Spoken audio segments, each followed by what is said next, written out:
So, Harold and the Purple Crayon opened this past summer, August 2nd, 2024. The movie bombed at the box office, made almost no money, didn't even turn a minuscule amount of money as a profit. But this is something that I think is going to be very intriguing because Netflix said no. So let's get right into this. Netflix refused to buy Sony's new animated film, Harold and the Purple Crayon, as part of a new content strategy. According to Bloomberg, prior to Sony's planned release of Harold and the Purple Crayon on August 2nd, some of the studio execs inquired about the interest of Netflix acquiring the film for its streaming platform in fear that it would fall short with the competition from Inside Out 2 and Despicable Me 4, which both had the same release window. It said Sony liked the film just fine, though. Netflix, which has been aggressive in acquiring films no longer slated for a theatrical release in recent years, wasn't interested in buying Harold and the Purple Crayon. Now, is this very surprising?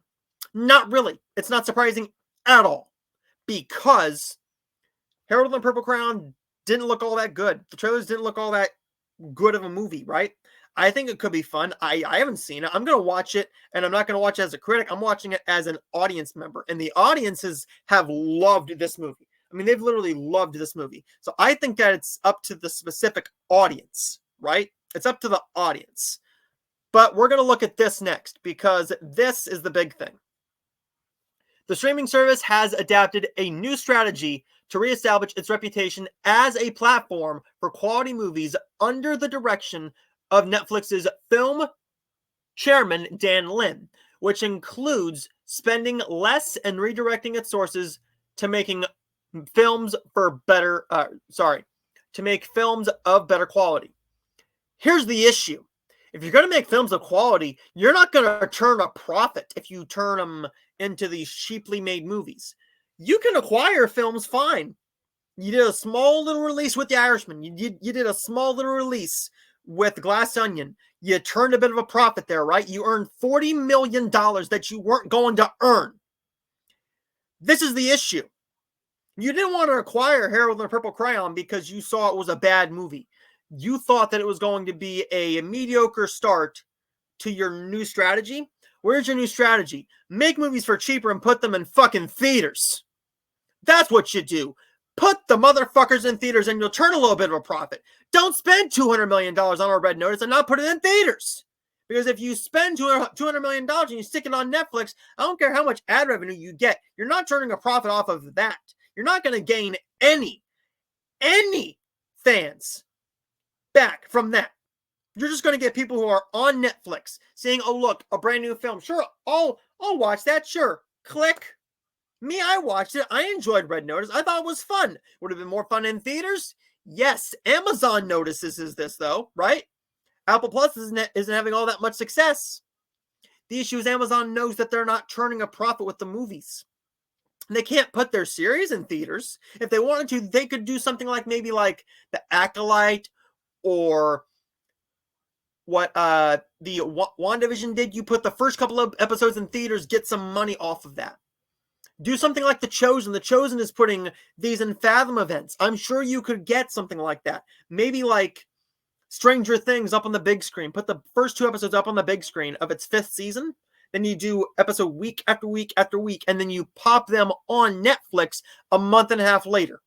Maybe even a month later. That's what you do. If you want to earn a profit, you do that. Instead, you're not acquiring Harold and the Purple Crayon, but you put out something like Marmaduke. Or The Kissing Booth 2. Or The Royal Treatment, which I thought was fine. But you also give us films like Woman of the Hour, The Irishman, Marriage Story, right? Ma Rainey's Black Bottom. What the fuck are you doing? You put them in theaters. You put these movies in theaters. You're putting the movies in theaters to get the Oscar love, but you're not doing it for any of your higher budget films. You should have put Rebel Moon in theaters. You should have put Rebel Moon in theaters. I don't care what anybody says. Rebel Moon, no matter how bad the movie is and was, you should have put it in theaters because then you would have put a little bit of money in your pocket. Zack Snyder would have made a little bit of money off of that, right? If he was smart, he would have pushed for that to go to theaters. Then you put the director's cut on Netflix. That's how you do that, right? But instead, they were stupid, and they put it right on Netflix. It got awful reviews. Nobody liked that either movie. They liked the director's cuts. Well, two friends of mine really do enjoy the director's cut of part one. I haven't seen either of them myself, but maybe at some point I'll get up the nerve to watch those 3.5-hour cuts. But enough is enough. Harold and the Purple Crayon is the real topic here. Harold and the Purple Crayon was not bought by Netflix. One, because they saw it was a bad movie. They're seeing a new strategy. They want to spend less money. You can still put it in theaters, give it a nice marketing campaign. Move the date, though. Putting it, and that fucking excuse, right? The excuse of putting it up against Inside Out 2 and Despicable Me 4, buddy, those came out weeks ahead of you. Freaking weeks ahead of you. I don't care what you say, right? I literally don't care what you say. I'm going to take a look at the release date for that. Because if you take a look at that, right? What came out that week? We're going to take a look at this, and this is going to be coming to us from the numbers. How am I going to do this? Okay, here we go. We're going to do this. The weekend of August 2nd. You had no competition. No new movies coming out. None. Okay, wait. You had movies. The issue was you didn't really have anybody there for either movie. Because if you take a look at this, this is coming to us from the numbers. The numbers is saying that Twisters was in its, second weekend? Third weekend? It's third weekend, I think. Deadpool Wolverine was in its second weekend. Trap came out making $15 million. Despicable Me 4 came out, I believe, I could be wrong. Didn't it come out July 4th weekend? Didn't that come out July 4th weekend? I could be wrong. I hope I'm wrong. I might be. No, it came out July 4th weekend. Yeah. So July 4th weekend, that came out. That's just about a month before you. The issue is you didn't think you had a good enough movie on your hands, so you were trying to pawn it off on somebody else. What came out the week before that? Deadpool Wolverine. Good idea. What came up with the week before that? Twisters. Good idea not putting it there. What came out the week before that? Oh, Longlegs. Flying to the Moon. Didn't make a whole lot of money.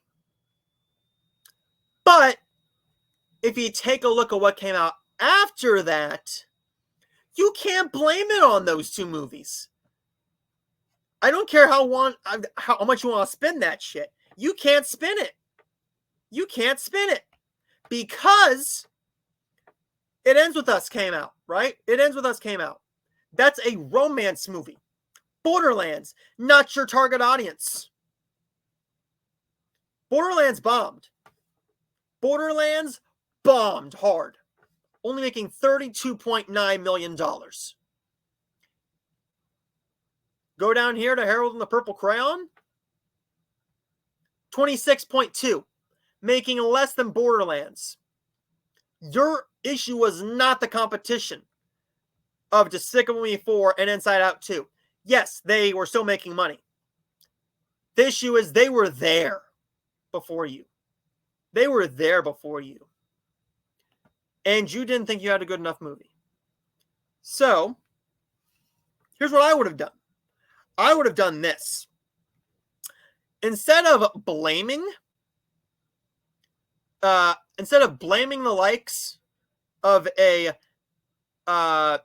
Inside Out 2 or a Despicable Me 4, I would have done this. Move it to a week where there's nothing, right? Move it to a week where there is literally nothing playing. So, the 16th, you had Alien Romulus. Okay? The next week, you had Blink Twice opening, along with The Forge, and I believe somewhere around there was also Horizon, or what was that the next weekend? Was it the next weekend? It might have been somewhere around there. No, yes, that was August 9th. That was August 9th. So you could have opened it on August 9th, and you could have had the moms go and see that. The moms go and see that. The dad and the kiddos go and see like Deadpool or Harold and the Purple Crayon. It's not that you had other movies going against you.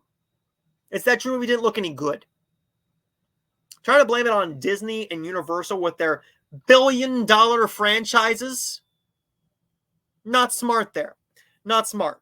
But Netflix said no with a strategy. So what do you think about the new strategy? I don't want to harp on this too long. I've already gone on about this for maybe 7, 8, 9 minutes. I'm not quite sure. But that's a load of bullshit. That is a load of bullshit, what they're trying to pull there. And I don't think it's very smart of them to do that.